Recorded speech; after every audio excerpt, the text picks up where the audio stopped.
Ladies and gentlemen, welcome back to my rain day. Just shy of 6 p.m. I got a lot to do. I can't control the weather. Being I can't control the weather, I'm going to tell you right now, I thoroughly enjoyed this day. I got a lot of stupid little crap out of the way that need to be done for some time. And it feels pretty damn good. Now, our rain might have stopped early this morning, but I'm here to tell you, we have had a hazing mist like I have never seen all day long. It might as well just have dumped about another tenth and a half of rain on us, because that's damn near what it might have accumulated. But that's all right. We needed a drink. We've got a very healthy dry spell coming with some fantastic heat, some humidity, and everything else. Okay, here's the deal. I thought quite a bit about this, about where is the fairest assessment that can be made to show last fall's no-till drilling. Now, the proof of that no-till drilling is everywhere, and it is fantastic. This is the fairest assessment, though. This is about shy of 8 acres. I do know that. Some of you might even recognize where we are. That is the Grassy alfalfa field. I'll show you the field line.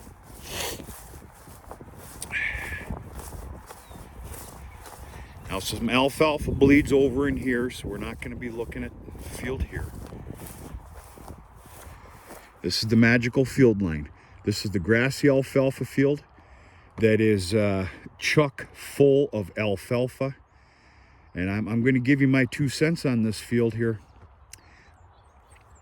You got my prized alfalfa field back in the distance. And then that's that alfalfa field I wasn't very happy with that I planted 2 years ago, but it's come leaps and bounds. This, my dad planted this in the grass many moons ago, and it was a pure grass.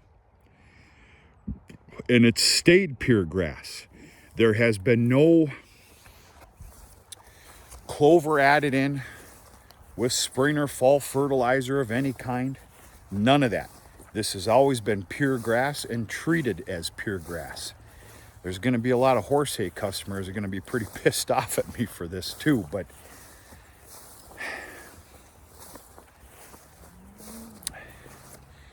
I've sold a hell of a lot of pure grass horse hay off this field, and I'm going to continue to deal with the horse hay market. But I had to add some stuff in here. Okay, anyway, I'm getting off here. Okay, boom, trefoil. Alfalfa's cousin, trefoil. Look at that. That's just beautiful. Clover. Trefoil. Now, when I got to this field, this is when I started with my trefoil, mixed in with the tall fescue, and there was still some clover in there.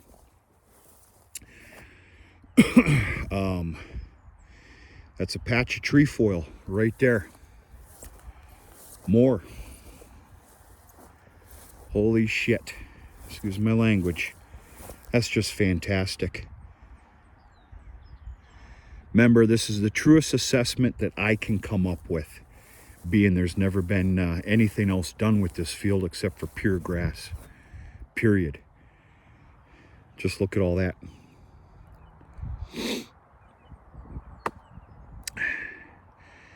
Tell you right now, this field is lagging behind. I mean, it's a beautiful sight, especially for this time of year.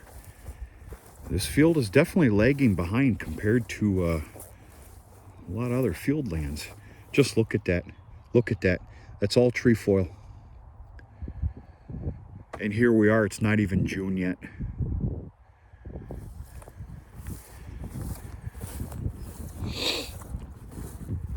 Good night, Irene.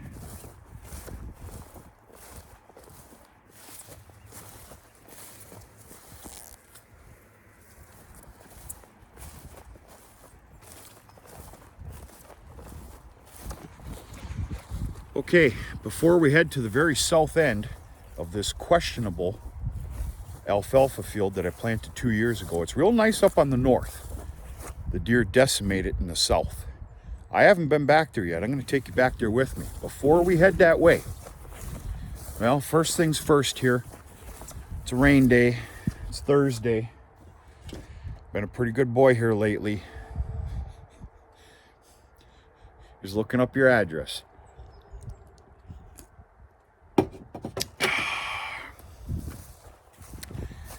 Wow, scrumptious. Wow. Okay.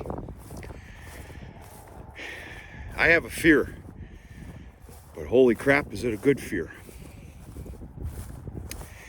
You need to understand, we're on the southwest end of the grassy alfalfa field here. This is the most hideous spot of this entire field. I'm here to tell you it's thick as thieves. Over on the east end, coming into the entrance, it's absolutely just ridiculous. This is a 9-year stand of alfalfa. I've reiterated that many times. I need to stop saying it. Well, here's the deal. We're not even into June yet. We got an absolute gain buster weather pattern coming. Fit for a king. Excuse me, fit for alfalfa. Now we've got all our moisture. We're about to see 80s with humidity and pure sun. This stuff is just gonna go gonzo nuts crazy. Well, here's my beautiful fear. This was 110%, no arguments, reserved for dry hay making. I might have a wrapper now, folks, and that's real nice and fine and dandy, and I'm going to put it to good use, but my God almighty, I need a big collection of dry hay. Folks, we're not even into June yet. With the weather pattern that we have coming, God willing, this is just going to get ridiculous. To the point where here's the deal. The third week of June, that's over 3 weeks away. We can't make, well, I guess we'll see what happens. We can't make dry hay at that time. A guy's almost damn near a half a fool here by me to try and start making dry hay by the 4th of July, well, you know, the 1st of July. I'm going to tell you something right now. If we get the weather pattern that's proposed, and this does what I think what it's going to do, and that's explode. It sounds like I'm complaining. I am just a little bit. Folks, I'm going to drop this and wrap it. I don't want to, but there won't be a choice. There won't be a choice. If things continue, this stuff is going to be just so thick and nasty, you can forget about dry down. Hell, a guy's going to need almost a 5-day window for crying out loud.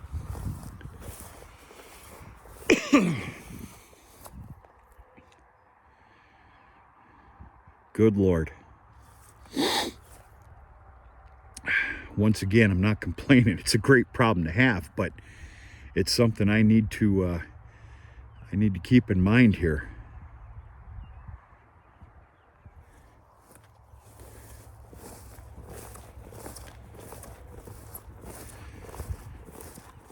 For those of you that don't know, and it's okay that you don't, the reason for this area is it's a little pocket of water collection. That's why it's a little, that's why it doesn't look like the rest of it.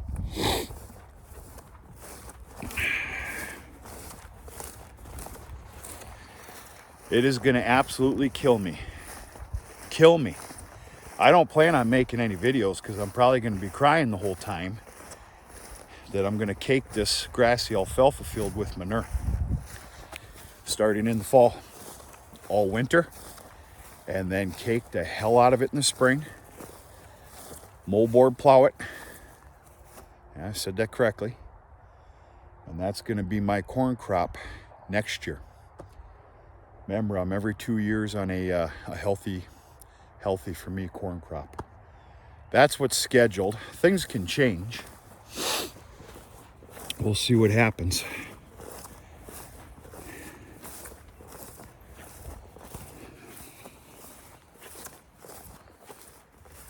All right, we're going to check the south end of this questionable alfalfa. I have not been back here yet. My brother has.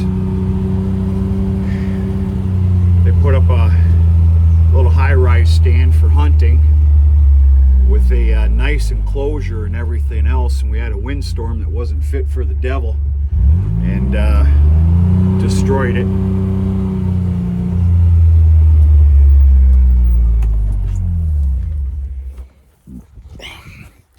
The important things first here.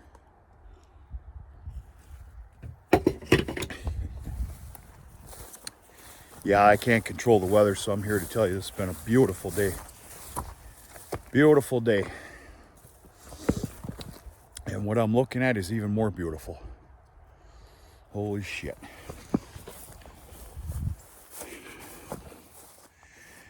I'm telling you, I've never bullshitted you.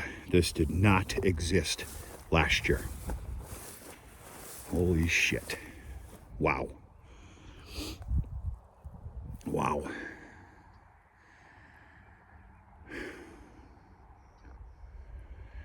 Doesn't mean that it's perfect up there, but it sure as hell was not perfect here last year. Look at this.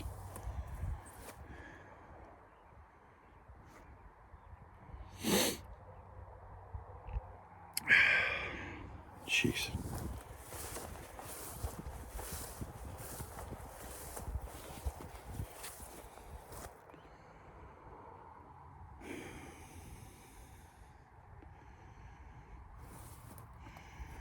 My property line is right up against where you see tilled ground. That is not my property. It belongs to it's owned by a local larger dairy. Do a good job. And boy, do they got the acres going in.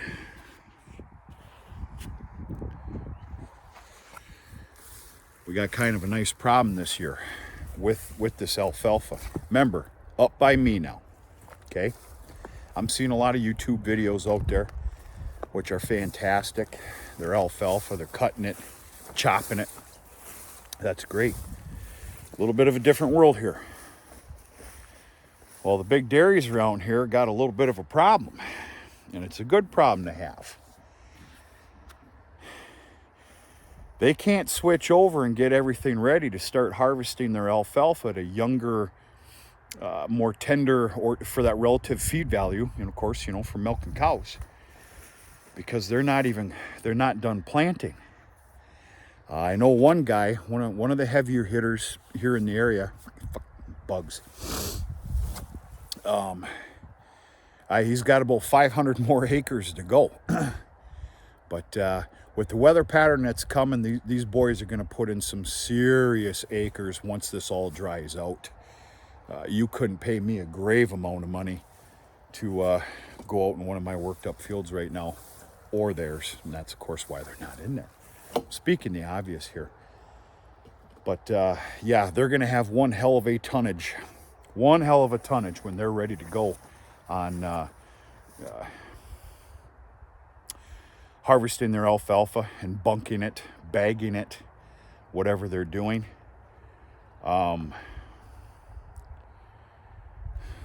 Yeah, she's pretty nutty around here this year, folks.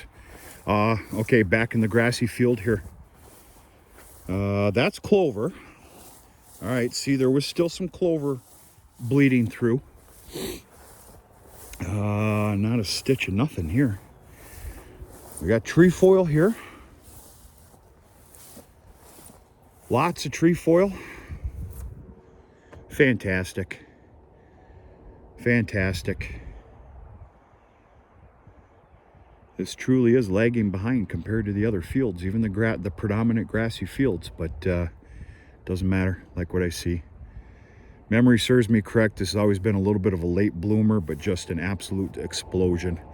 Huge amount of tonnage off this small amount of acres right here. And it's always good for a second crop. Always. Which can get questionable up here, folks. Let's look at all that. All right, that's it. I've bored you enough here for almost 16 minutes. I got a couple odds and ends I want to tie up at the farm and get some things in order. Get ready for tomorrow, which I spent most of my day today doing. You know, I brought in 6 head of cattle for slaughtering. You know, what the hell's it been here now? Well, it'd be 2 weeks, 2.5 weeks from this coming Saturday, somewhere's around there. Most of all of it went to Hamburger. There's 2 of them that qualified by age for some fine cuts to be taken out. And I sent out all my, we'll just say advertising to all my local buyers for beef at Hamburger and whatnot. I'm going to hold a big sale on Tuesday. So yeah, double checked, cleaned up the freezers a little bit, you know, made things a little more presentable, which they already were, but a little extra effort there. And I'm going to go for 1 truckload tomorrow, and the second truckload on Saturday mid-morning. And then, of course, being a Memorial Day weekend, I'm going to wait till Tuesday evening to hold my sale. Looking forward to it. Pretty feel-good ordeal. A lot of people looking forward to it. It's a lower price than it's in the stores. I did have to up my price. You know, I'm not very free with my speech here on finances. There's some things you just, whatever. I'll just tell you right now, I've been at $4 a pound for many moons. Even when at the stores, it was close to 4, I was still at 4. And then when it jumped up to $7, $8 a pound during the height of the C word, I stayed at 4. Well, with all the input costs this year and stuff we're not going to talk about because I don't want to ruin this beautiful day I've had, I upped my price to $4.50 a pound for, you know, good ground Angus hamburger. And people seem to be just fine with it. It's a hell of a lot cheaper than in the stores. Not by a grave amount, but who knows what the hell's going to happen. So, yeah, looking forward to it. Make a bunch of people happy. And by God, I got some bills to pay and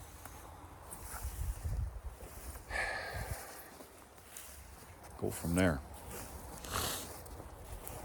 I didn't want to take any dancing gigs on this summer. I like taking the summers off on that. If you're just joining the channel, I do some male dancing on the weekends. You know, you think about what you want. I got bills to pay. I can't even finish that with a straight face. If anybody took me seriously, it's called a joke. Bunch of clover. Just coming up too. Yeah, that's clover. Fantastic. Very good. Very good. Very happy with what I'm seeing here. Folks, I hope everybody's doing okay. Thanks for coming along on this rain day. We had a couple of little videos here. We checked on that winter rye, and then the truest test of the no-till drill was here. Proof's in the pudding. All the other fields say the same thing. In fact, I have one that is so stinking filthy rich of clover. I'll bring you out there. That's going to take 4 or 5 days dry down. I'll show you. We'll go from there. Gotta go. Talk to you sooner and later.